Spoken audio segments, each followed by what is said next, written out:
How do you define mental health?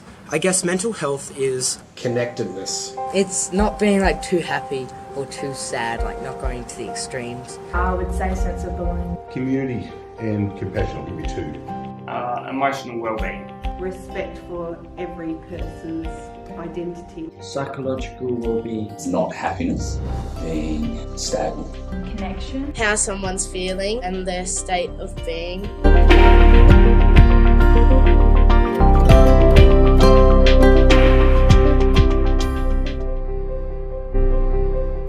One in 7 young Australians experience a mental health condition. We believe that mental health is a growing issue in our society, especially with adolescents, as we are going through a time of great change both mentally and physically. As a group, we wanted to research how schools located in the CBD are supporting their students' mental health and well-being. Having the ability to talk about our concerns and knowing that we will be supported is extremely important. We interviewed students, psychologists and teachers from Christian Brothers College, St Aloysius College and Pulteney Grammar School to find out what programs and counselling services they have in place to support their students. We also spoke to the students and staff to find out how effective these services are, how they're promoted and how the schools could better support their students. What counselling services and programs are provided by the school to support the students' well-being? We offer a one-to-one counselling service through the likes of myself as a psychologist, but also we have 2 fantastic counsellors. We also have a whole host of wellbeing programs at Pulteney. We have the In Your Skin program with Dr. Tessa Opie, supporting people to live a healthy lives within their own bodies. Concepts such as toxic masculinity, pornography, issues of consent. So we have a college counsellor on this campus and she's available for any student. We've got a whole lot of organisations that we work with, organisations like Headspace, some of the hospitals. We've got psychiatrists, psychologists that work with us. We've also got people that we can refer to, like in Perth we've got boys education specialists, a guy called Dr. Ian Lillico, and we can go to them for help as well. We have a team of counsellors. We have social workers and myself, psychologist, and we are available to support young people. Sometimes that is meeting face-to-face with young people. Sometimes it might be working in the background to support teachers or year level coordinators in thinking about how they might adjust what they're doing to support a young person. To what extent are you aware of the counselling services at school? I know that the school does have counselling services, and I know it's got 3 or 4 different counsellors available to all the students. That's about it. I'm somewhat aware. I think a lot of us have used them. I know like Mr. Clements, but I'm not sure of the others. I don't know where to find them. We have like a wellbeing centre, and where like if you're not feeling like the best, you can talk with Miss Clohessy and Miss Gaynor, and like there's different counsellors we have, and like you can just email them and catch up and like talk about whatever you want. There's a big emphasis, like Mrs. Gaynor, you can always email her.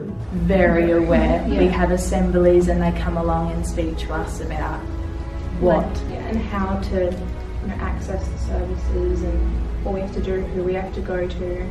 How are these services advertised to the student? One of the things that we've tried to do is to have an email address that's to the Wellbeing Services team. So that's an email address that we've tried to broadcast throughout the school if a student's not sure who to approach or how to approach something. There is information on the website, information sent out through tutor groups.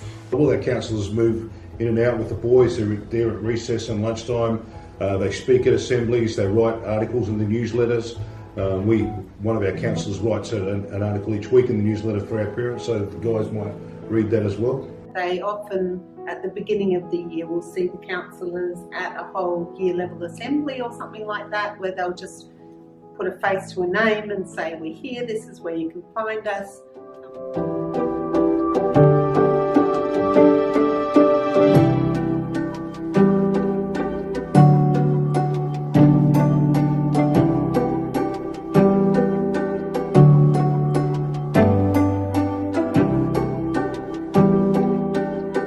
Not piling on assignments. So I'm not saying less work, but work spread out more evenly. There are plenty of services, but it's not promoted well enough.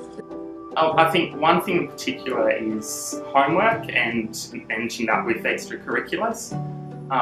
So if teachers had some way of knowing what other teachers had set for homework. For example, one week I've had 6 assignments due, and if I told a teacher that, they say, oh, well, I'll give you an extension, definitely. But many students wouldn't bring that up, and they'd sort of be struggling with that by themselves.